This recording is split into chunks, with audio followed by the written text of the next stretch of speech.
The story goes, before his father died, Liunian promised him he'd compose a classical Cantonese masterpiece. That's the music you're hearing. He also promised him he'd marry one woman, but is in fact in love with another, who shares his passion for music.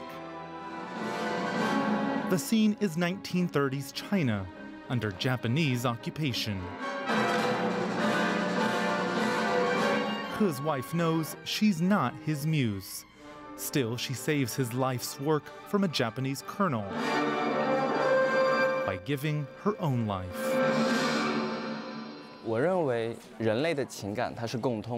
I think human emotions are universal. Everyone, no matter what country you're from, when you face disaster or happiness, you feel it the same. As a dancer, it's easy to just deliver emotions. What's harder here is that the origin of these emotions, the grief, the sorrow, is based on a true story.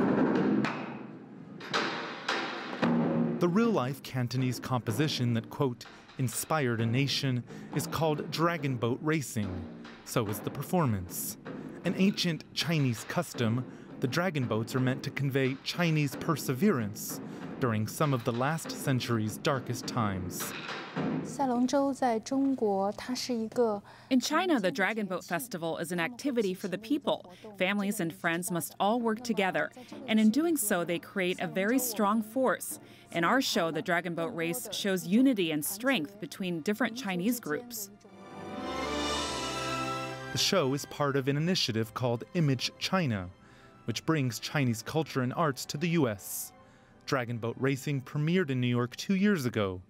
This year it stops in Washington, D.C. and Philadelphia. Well, first of all, I thought it was beautifully done, incredibly well set, and good performances. And I'm interested in knowing more about China as a result. Performances like these are part of China's efforts to open up to the world.